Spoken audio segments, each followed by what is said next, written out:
சென்னை வண்ணாரப்பேட்டை அரசு மகப்பேறு மருத்துவமனையில் மின்சாரம் தடைப்பட்டதால் நோயாளிகள் மற்றும் கர்ப்பிணிகள் பெரும் அவதியடைந்து வருகின்றனர்.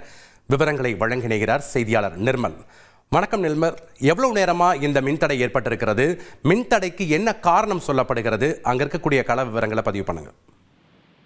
வணக்கம். சென்னை வண்ணாரப்பேட்டை சோலையப்பன் தெருவில் அரசு மகப்பேறு மருத்துவமனை செயல்பட்டு வருகிறது. இந்த மருத்துவமனைக்கு அருகில் இருப்பவர்கள் மருத்துவ பரிசோதனைக்காகவும் பிரசவத்திற்காகவும் கர்ப்பிணிகள் வருகின்றனர்.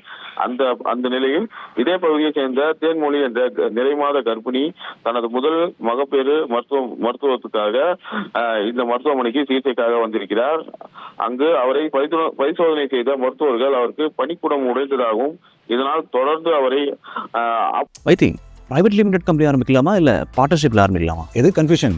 ஒரு எக்ஸ்பர்ட் கிட்ட பேசிரோம். எப்படி பாஸ் வாலா பி தி பாஸ் ஆபரேஷன் தியேட்டருக்கு கொண்டு சென்றிருக்கின்றனர்.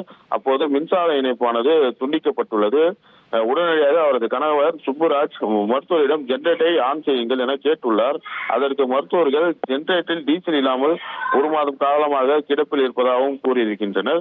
இதனைத் தொடர்ந்து அருகில் இருக்கும் ஆர்எஸ்ஆர் மருத்துவமனைக்கு எனது மனைவியை அனுப்பி வையுங்கள், அவர் பிரசவ வலியால் துடித்துக் கொண்டிருக்கிறார் என கேட்டதற்கு மருத்துவமனையில் ஆம்புலன்ஸ் இல்லை என கூறப்பட்டிருக்கிறது.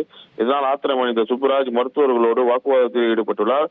தகவல் அறிந்து வந்த போலீசார் ஆம்புலன்ஸை வரவழைத்து தேன்மொழியை மருத்துவமனைக்கு அனுப்பி வைத்திருக்கின்றனர். அரசு மகப்பேறு மருத்துவமனையில் சுற்றுவர பகுதியில் இருக்கக்கூடிய கர்ப்பிணிகள் தாய்மார்கள் வந்து பரிசோதனை செய்யும் சிகிச்சை பெற முடியாமல் பரிதவிக்கக்கூடிய சூழ்நிலை நிலவி வருகிறது.